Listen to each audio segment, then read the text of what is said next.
जैसी करनी वैसी भरनी। रामपुर गांव में मोनू नाम का एक गरीब किसान रहता था। वह बहुत ही ईमानदार था।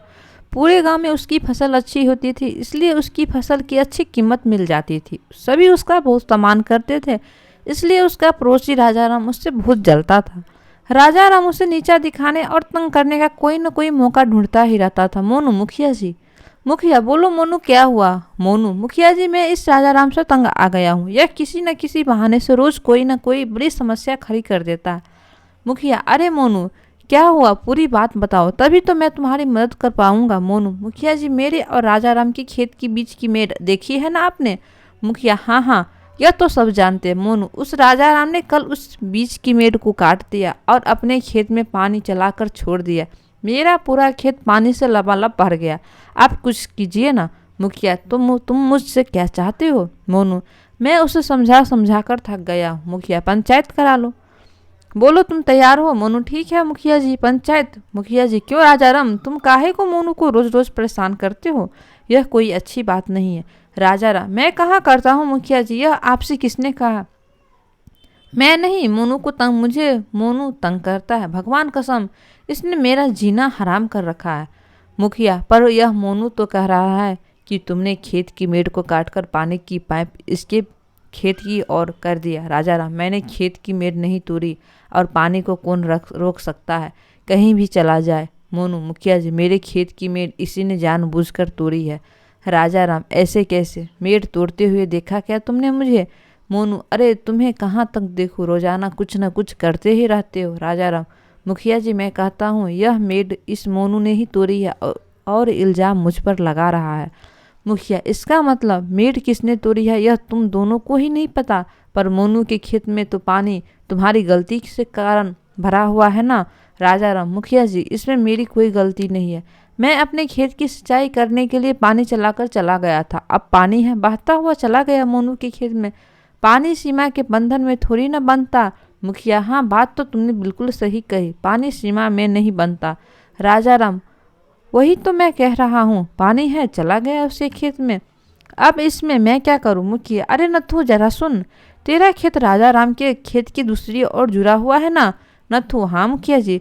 मुखिया, ऐसा कर, कल तुम अपने खेत में पानी के पाइप को राजाराम के खेत की ओर करके कहीं गुम हो जा। राजाराम, यह क्या कह रहे हो? इस तरह तो पानी मेरे खेत में आ जाएगा। मुखिया, नथु तो अपने खेत में पानी चला रहा है, मगर तुम्हारे खेत में चला गया तो क्या हो गया? वह कोई बांधता थोड़ी ही है। राजाराम, खबरदार, तुमने ऐसा किया तो। मुखिया, अपनी गलती मान ले राजाराम, सभी मिलकर काम करोगे तो तभी काम चलेगा, वरना एक दूसरे का ही नुकसान करोगे। राजाराम, मन ही मन में माफी मांगने में ही भलाई है, इस मोनू को तो मैं बाद में देख लूंगा। राजाराम, मुझे माफ कर दो मुखिया जी, आगे से ऐसा कुछ नहीं करूंगा। मुखिया, ठीक है मोनू, सुन लिया ना? मोनू हाँ में सिर हिलाता है। सभी लोग चले जाते हैं। राजाराम अकेले में, मोनू, तुमने पंचायत के सामने मुझे माफी मंगवाकर अच्छा नहीं किया, सबके सामने बेइज्जती करा दी। मैं तुमसे इसका बदला जरूर लूंगा। एक आदमी जल्दी जल्दी जाते हुए, राजाराम, ए भैया, कहाँ भागे जा रहे हो, जरा सुनो तो। आदमी, भैया, अभी तो मैं थोड़ी जल्दी में हूँ।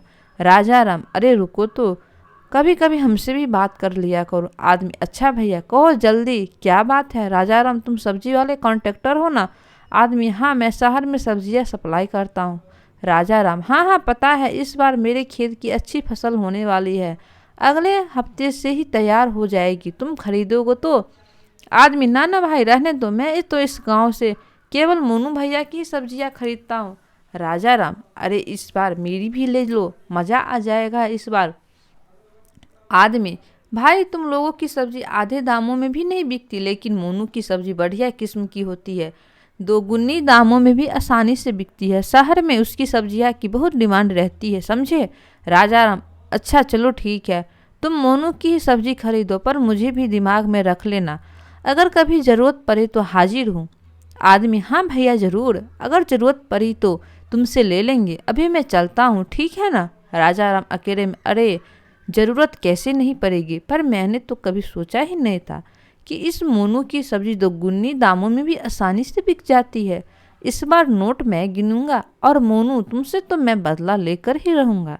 मोनू की पत्नी, क्या हुआ, आज आप कुछ ज़्यादा ही थके हुए लग रहे हो। मोनू, नहीं ऐसा कुछ नहीं है, बस हल्की सी थकान है।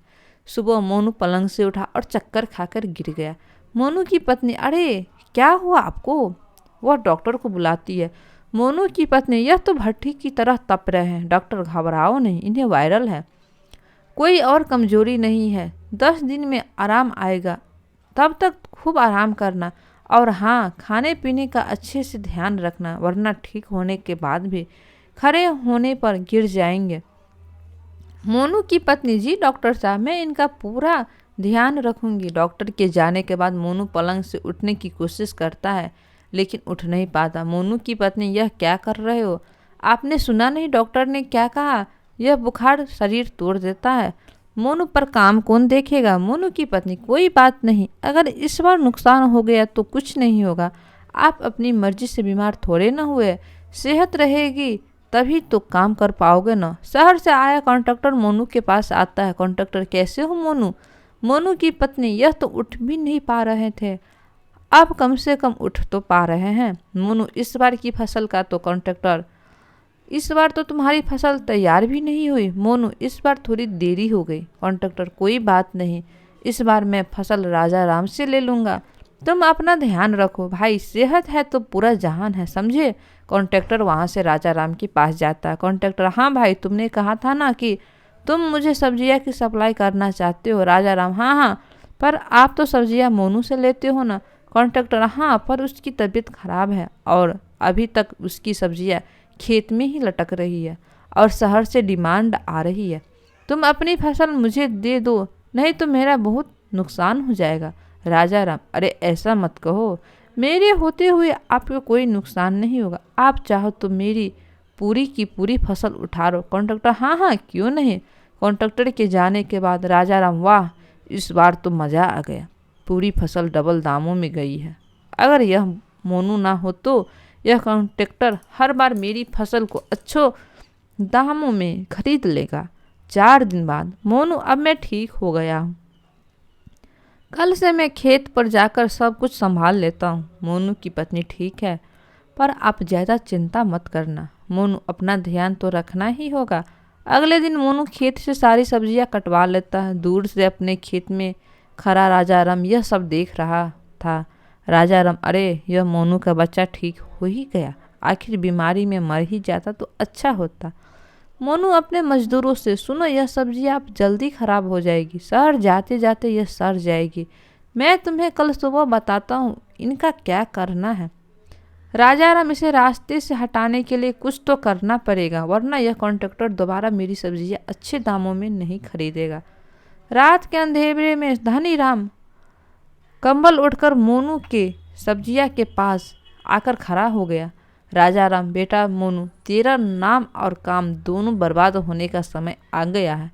तूने सबके सामने मुझसे माफ़ी मंगवाई थी ना, अब तू तो किसी से माफ़ी मांगने के लायक भी नहीं रहेगा।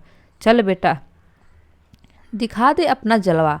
राजा राम एक पाउडर सब्जियां पर छिड़क कर वहाँ से चला जाता। अगले दिन राजा राम गाँव में आ गया। वहाँ 2 रेडियो पर खूब भीड़ लगी थी। उसने जाकर देखा। राजा राम मन में, अरे यह दोनों मजदूर तो कल मोनू के खेत में थे, यहाँ सब्जी क्यों बेच रहे हैं? राजा राम, ओ भाई, तुम यहाँ हाट में सब्जी क्या माजरा है? मजदूर, मोनू भैया ने कहा है कि यह सब्जियाँ जल्दी खराब हो जाएगी, इसलिए इन सभी सब्जियों को गांव की हाट में आधे दामों में बेचने को बोला है। राजा राम मन ही मन में, हे भगवान, मैंने तो इस सब्जियों पर पाउडर छिड़का हुआ है, पर मुझे क्या, मेरे घर में तो मेरे खेत की उगी हुई सब्जी ही खाते हैं। जो भी मोनू की सब्जी खाएगा उसे अपने आप पता चल जाएगा। जब सब बीमार होंगे तब मोनू को भी पता चल जाएगा। देखता हूँ मोनू इन सब लोगों को क्या जवाब देगा।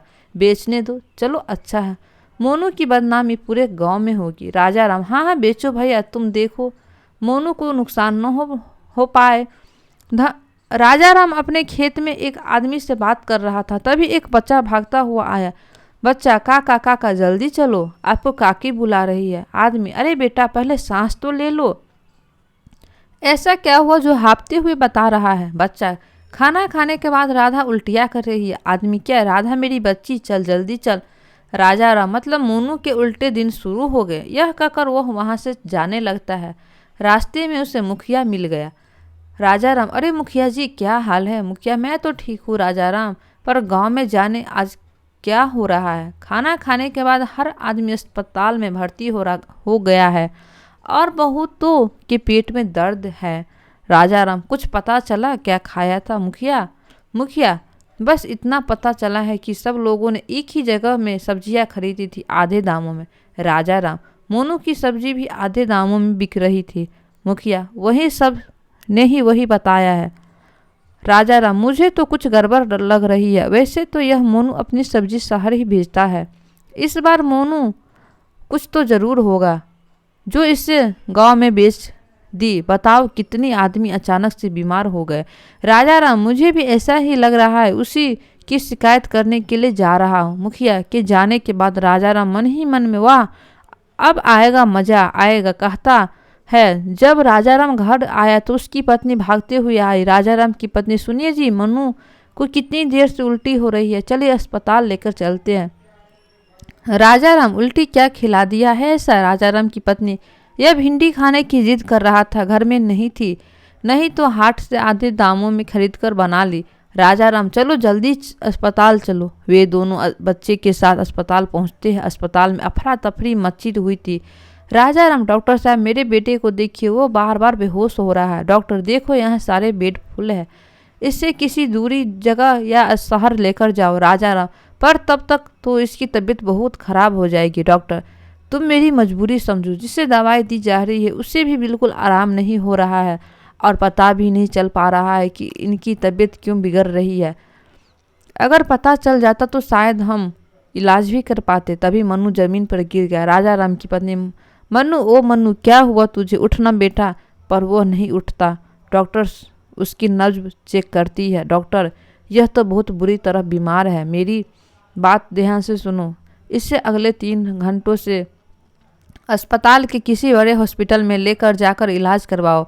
वहाँ बीमारी पकड़ में आने पर इसका इलाज हो सकता है। यहाँ तो राजा राम, डॉक्टर साहब, मैं आपको सब सच सच बताता हूँ कि यह कौन सी बीमारी है। वह डॉक्टर साहब को सब कुछ बता देता है। डॉक्टर, अच्छा हुआ जो तुमने हमें समय पर सब बात बता दिया। अब यहीं पर सबका इलाज हो जाएगा। डॉक्टर मनु और बाकी लोगों को इंजेक्शन लगाता है। तभी पुलिस वहां आता है और डॉक्टर के साथ अंदर कमरे में चला जाता है। पुलिस वाला, हाँ भाई, मेरे साथ चलना होगा तुम्हें। राजा राम, जी साहब, मैं आपके साथ चलने को तैयार हूँ, मुझे अपनी गलती का एहसास हो चुका है। तभी मुखिया जी और मोनू भी वहाँ पर आ गए। मुखिया, लेकिन राजा राम, तुमने ऐसा गलत काम क्यों किया? राजा राम, मुखिया जी, मेरी मती मारी गई थी। मैं हर हाल में इस मोनू से ज़्यादा कमाई करना चाहता था, इसलिए इसे नुकसान पहुंचाने का कोई मौका नहीं छोड़ता था। लेकिन इस बार सब किया धारा मुझ पर आ पड़ा। मोनू, राजा राम, मैंने कभी किसी का बुरा नहीं चाहा, फिर पता नहीं तुम मेरे पीछे क्यों पड़े थे। अब तुम्हारी एक गलती की सजा गांव के सभी लोगों को भुगतनी पड़ रही है और खुद तुम्हारे बच्चे को भी। राजा राम, मुझे सब लोग माफ़ कर दीजिए, मुझसे बहुत बड़ी भूल हो गई। मुखिया, इसलिए कहते हैं कि अगर दूसरे का बुरा सोचोगे तो अपना बुरा कब हो जाए कोई नहीं जानता। मोनू ने हमेशा सबका भला सोचा है, इसलिए कर भला तो हो भला। इस कहानी से आपने क्या सीखा? नीचे कमेंट करके हमें ज़रूर से ज़रूर बताएं और ये कहानी पढ़ने के लिए आपको बहुत बहुत धन्यवाद दोस्तों।